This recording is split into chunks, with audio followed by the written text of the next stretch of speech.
La lutte contre la fraude fiscale, c'est aussi, comme disait Sophie Méliot, vous avez raison. C'est de la justice sociale. Aussi. Bah, oui, mais c'est très important pour les opinions, c'est très important pour le budget, c'est très important pour la morale et pour l'éthique, pour autant qu'il y a encore de la morale et de l'éthique en politique. Et donc je trouve que vous avez 1000 fois raison. Il faut en remettre. Est-ce qu'il n'y a pas une occasion historique On dit qu'il y a un manque à gagner de 1000 milliards par an d'absence de recettes de rentrée fiscale. C'est pas l'argent de la fraude, c'est l'argent qu'on n'a pas.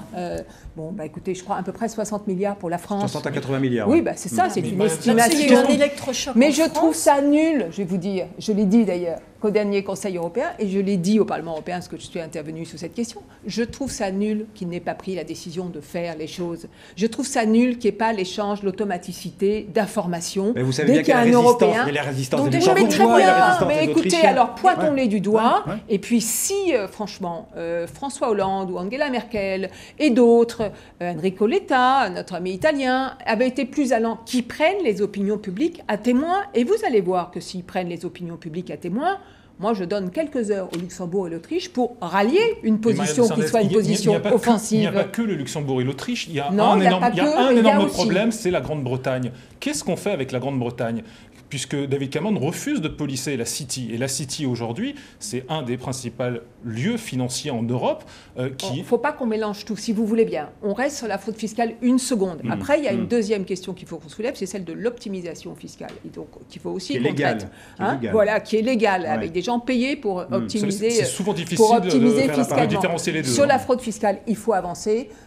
Alors, ce qui est le paradoxe, c'est que nous avons des paradis fiscaux, nous, sur notre sol européen, qu'il faut en finir avec ça, que nous avons un mode d'emploi, au fond, c'est ce que Obama a fait avec ce qu'on appelle FACTA, c'est exactement quelque chose qui fonctionne, parce que si vous dites aux banques, attends, si tu me dis pas maintenant que tu as le compte d'un Américain, tu travailleras plus. C'est l'obligation pour les banques américaines. Tu travailleras plus aux États-Unis. Je peux vous dire que les banques suisses, de dénoncer leurs citoyens américains, d'informer, de transmettre les données concernant l'Américain qui a de l'argent ailleurs. Mais c'est quand même hyper simple. Écoutez, si les États-Unis le font, dites ça aux banques suisses et aux banques luxembourgeoises. Si les États-Unis le font, l'Europe, pour autant qu'elle en ait vraiment la volonté. Donc il n'y a pas de volonté politique. Ah bah écoutez, moi je doute du volontarisme.